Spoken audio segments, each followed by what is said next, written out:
This is 9727 the book, chapter 11 to chapter 20. He looked at her again, and with a very confused expression on his face he said, "Who the hell are you?" And then looked at the other people in the room. Who are those people? He then became extremely agitated, as it felt he was completely losing his mind. They all looked at the doctor as they realised he wasn't jokingly pretending not to know who they were. She felt the gravity of the situation and moved closer to the bed, reached out to her front pocket of her blouse and grabbed the penlight, and while she checked his pupils, she asked, "Okay, sir, can you tell me what your name is?" He was still disoriented and unsure, but he understood the question. "Tietju," he whispered, and after he realised that he actually remembered, he repeated more clearly, "My name is Tietju." Then he added, "I was on my way to a business meeting, Rue de la Baume, in the 8th district of Paris.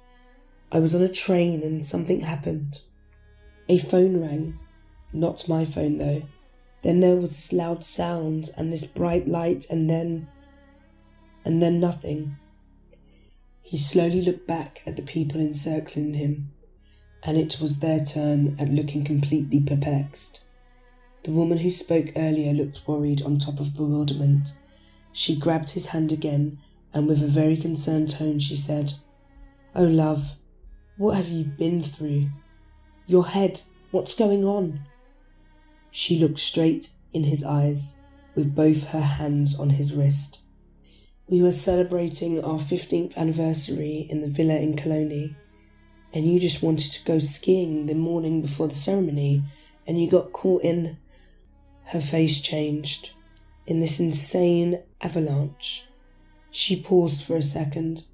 "A rescue team found you completely unconscious and barely breathing, and they brought you back here with the emergency helicopter." She turned to the doctor to invite her to give more details. The doctor cleared her throat and said, "You had a severe head injury and several damaged ribs, a concussion caused by a hit to your skull. Your head must have hit a rock or something of some sort. We had to perform 2 consecutive brain surgeries and keep you in an induced coma. There have been some complications and you dived into an actual coma at some point, but after a tough struggle, your state started to improve and your whole body initiated the healing process. I can only assume from your reaction that you haven't completely recovered yet. Here, baby, look at this." He turned his head back to the woman. She was holding her smartphone so he could see the picture on it. "This is us at our wedding 15 years ago." He stared at the device and just couldn't believe his eyes. That was really him in the photo, with this woman he thought he was seeing for the first time. At that same exact moment, thousands of kilometers away from the Geneva General Hospital in Japan, in the center of Osaka's Shinsaibashi district, DJ Delayed was kinnick massively at the club Pure Osaka, blasting some deep bass hip-hop bangers through the crowd of beat-hungry fans. It was his first time spinning in a place of that magnitude. He knew the owner of the club was taking a huge risk by putting him in this booth due to his inexperience, but so far he was not letting anyone down. The people were enjoying themselves. It truly was a unique moment in the life of the young man, and he will for sure remember it for ages. Growing up, Adelaide always felt that he was different, not only because of his name, which was clearly a statement by his parents, but mostly because things that would appear extremely complicated for others were effortlessly analysed by his brain. Just like this DJing thing. He had been able to study the whole concept, to rethink and destruct the algorithm of the music and the patterns of the cuts in order to come up with a unique technique that most professionals respect, and sometimes they even try to reproduce it. The South East London native instinctively made a name for himself in the music industry.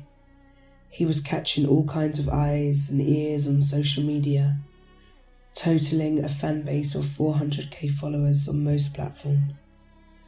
That unique talent of his got him access to the finest clubs in London, and later, when he decided it was time for him to leave the nest, it helped him move out to Japan.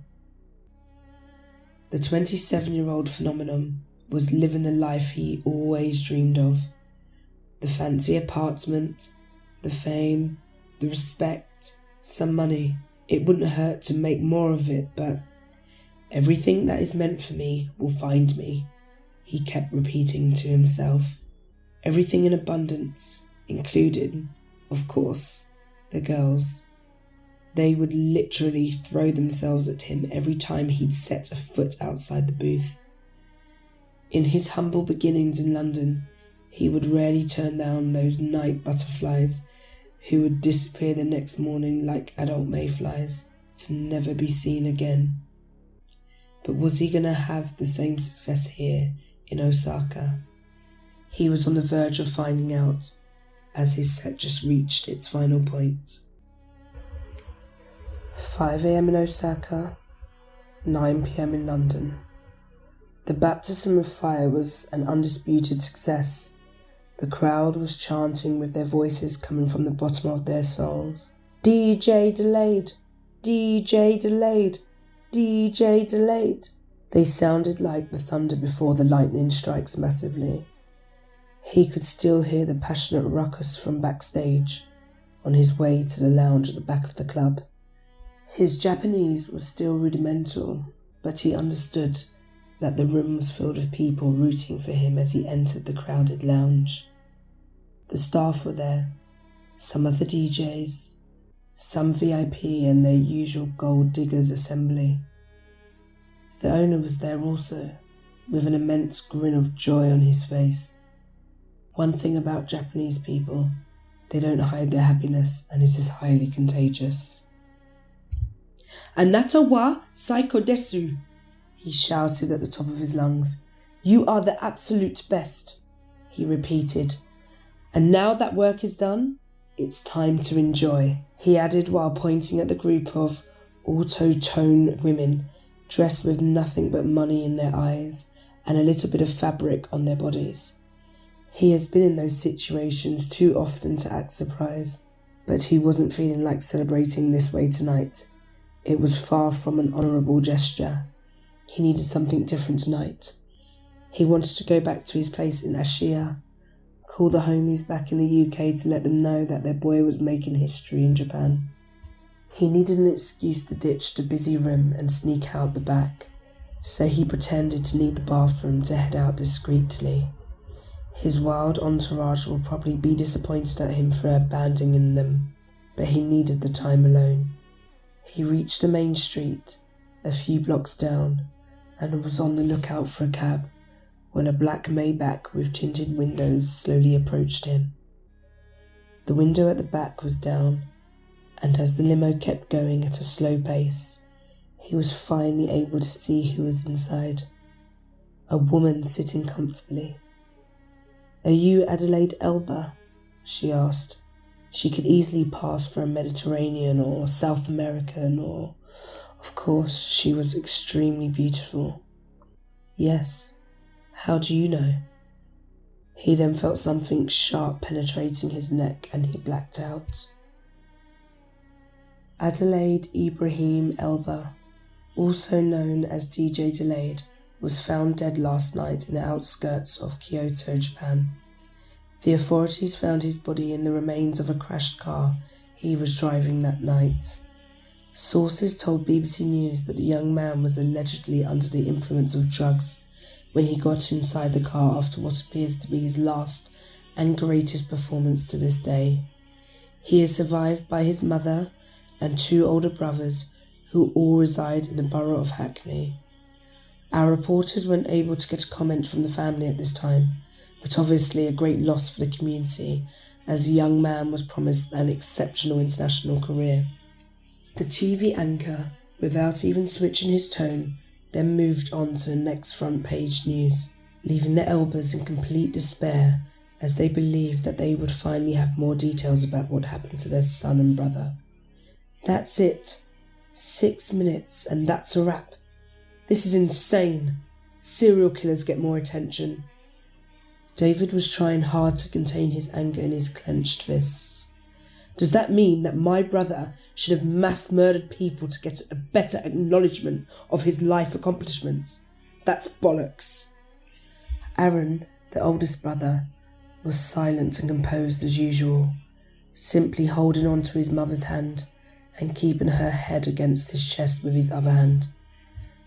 It already had been 15 hours since they got the call from the UK embassy in Japan, and it seemed that she hadn't stopped crying ever since. The pain was unbearable, of course, but Aaron was always very insistent about being the patriarch, protecting the family by showing a strong side at all costs, even though he was a shambles inside. He promised his dad, before he had to give him up to cancer, that he will always be strong for his family. How long was he going to be able to hold the fort, though? Still in rage, David stormed out of his mother's apartment, started his car and left in a calm that you could hear from the other side of town, with crazy ideas on his mind. He needed to get away from the madness, the frustration and the pain. He needed something strong to evade reality. Yet another morning at the Swiss hospital, he woke up from an awful sleep, stared at the window in a trance-like state, wondering when this would end. He thought to himself that nightmares were merely as confusing as his reality lately, so telling one from the other wasn't an easy task. His thoughts were interrupted by whispers in the room. How long before he returns to his normal state, doctor? He recognized the voice of the wife, filled with concern and sadness. Traumatic brain injuries can be a significant problem for those involved in serious accidents.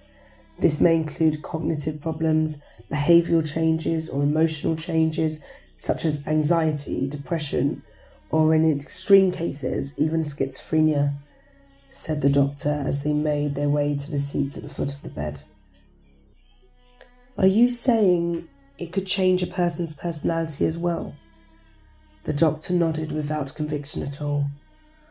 All I know for sure is that the MRI came back normal, so there is no way to tell for sure what is going on in his head, not from a medical standpoint.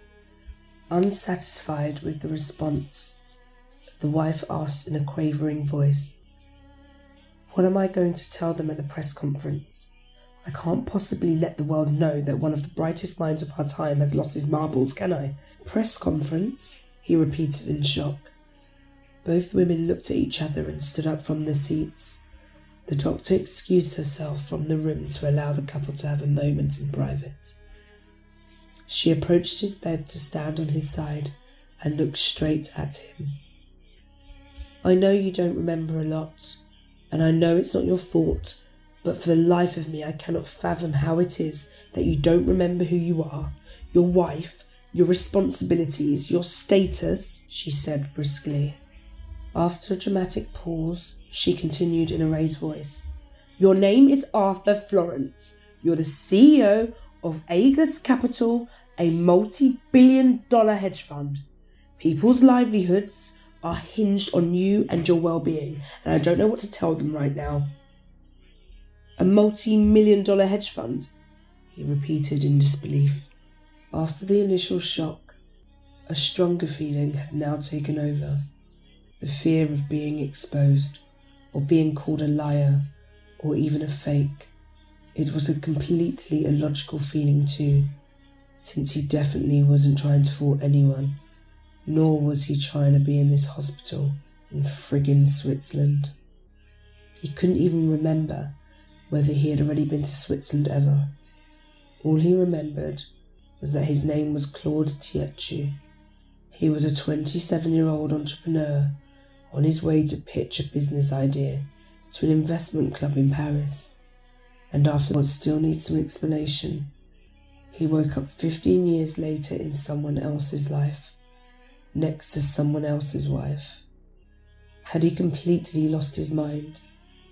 If he indeed is this Arthur Florence, where do those memories come from?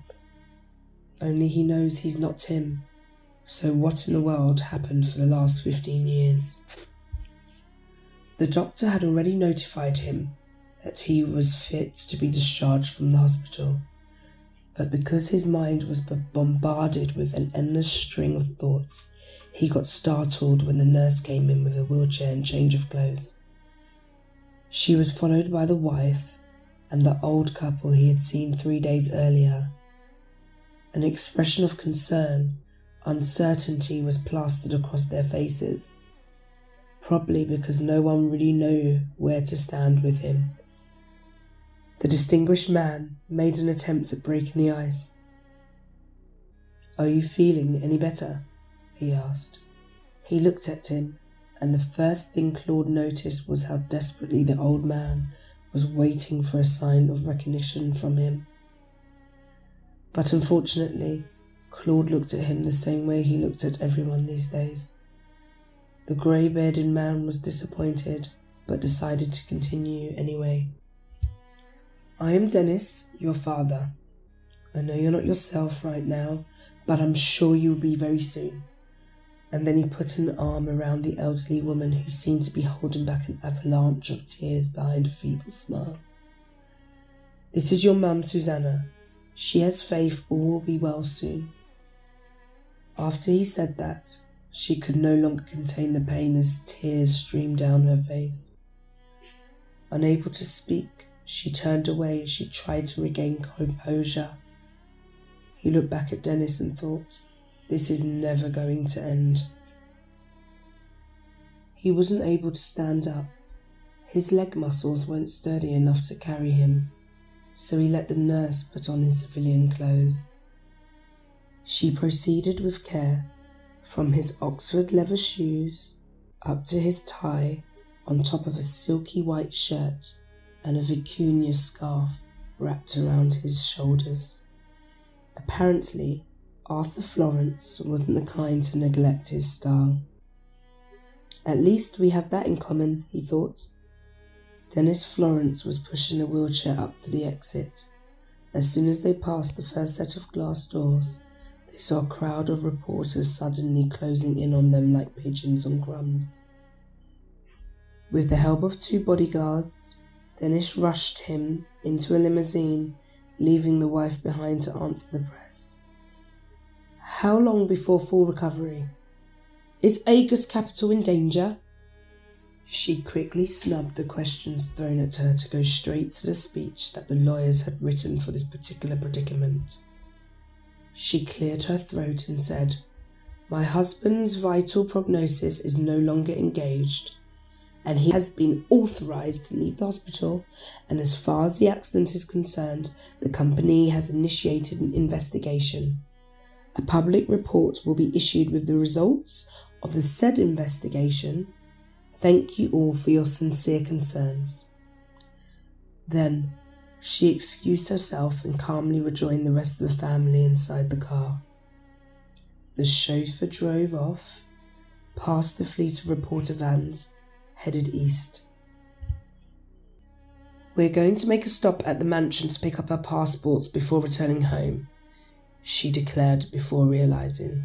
She looked at him and added, "Abu Dhabi is home. We have lived there for the last 9 years because you said the UAE was better for business." He shrugged and turned to the window. The place was flamboyant. It was a chain of luxurious villas and mansions. "We're in Cologny, madam," said the chauffeur, before passing a green gate leading to the tall mansion sitting on a hill above Lake Leman. He looked at the house. Nothing about it looked familiar at all. The car stopped before the front entrance. Someone opened the door, and immediately his eyes met those of a little boy. "Daddy, you're finally back." "Did you just call me Daddy? You are my son." He looked at the young boy. He must have been somewhere between 11 and 13 years old, But what surprised him the most was that the kid looked exactly like him. Same eye shape, same cheekbones, and the exact same smile, even though he hadn't seen his own smile in quite a while. The kid, on the other hand, was all smiles, excited to see his father after a long absence. He couldn't even wait until he was out of the vehicle to hug him and press his face against his dad's shoulder. "I'm so happy to see you." At first, Claude was completely paralysed, but then instinctively, he passed his hand on the kid's back and tapped it gently, like a very intuitive gesture of affection. They stayed in that position for a minute and a half, until the wife finally said, "Pierre, Daddy still needs to rest. You two can talk as much as you wish in the plane later. Right now, I would really appreciate it if you could gather your things you need to bring along with you to AD, because we are leaving in 7 hours. The kid released his grip, took another look at his dad, and turned around in the direction of the mansion. He stared at the little boy until he disappeared behind the giant door. "Pierre," he kept thinking. "Arthur," she said. Then she said it 2 more times as he didn't seem to react. She thought he was still lost in his thoughts, but the truth was simply that he wasn't accustomed to being called that. But eventually he realised and looked in her direction. "I have a couple of errands to run before we leave, so I'm not coming inside with you. I have to return to Geneva with your parents to clear some administrative formalities. In the meantime, you should stay in the bedroom. If you need anything, Azalea is here to help, and she knows exactly how to reach me if necessary. I shouldn't be long." She went back inside the limousine and left him with the 2 bodyguards and a young woman who was waiting by the stairs. She must be Azalea, he thought. "Hi, Mr. Florence. It is such a delight to see you in better shape. You must be so happy to be with your family again." The sunset was gracefully covering the face of South Wald Road in Hackney, in inner London, when the sports car pulled in front of the station dry cleaner's storefront. David exited the vehicle and made his way into the store. He gave a nod to the clerk and headed straight to the back of the store, where he was met with 2 muscular, bald-headed black guys. They searched him thoroughly before they let him enter the concealed premises. "Look what the cat dragged in. The infamous Dre has blessed the lowest of the low with his presence. I never thought I'd see your face back in here again, brother." David Rashid Elba, known as Sheffy Dre, greeted him back with a vigorous stab. "Kofi, how's it going, brother? Been a while, innit?" Both men sized each other up quickly, and David said, "Man, you got fat. I guess that means life is treating you well." They both chuckled. "Let's go down to my office," he said before leading the way. "When was the last time you were down here? It must have been 2 or 3 years?" "It's been 4 years, but I kept an ear out on the streets and heard you've been cashing up in a major way." Kofi turned on the lights in his office, and David could now see how Kofi was doing.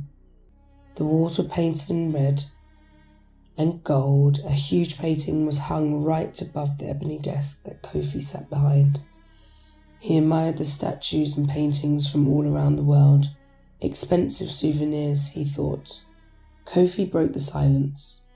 "By the way, I heard about Ade, mate. My sincere condolences. Is there anything I can do? You know, he was like a brother to me too." David pulled a chair, sat down, cleared his throat and said, "That's actually the reason I came down to see you, Kofi." The man poured himself a glass of whiskey, drew another glass and started pouring one for his old friend and said, "Yeah, I figured you didn't come down here to talk about the weather." He handed him his glass and added, "I know exactly what you came here for." Find out what happens after that in the next release of 9727 the book.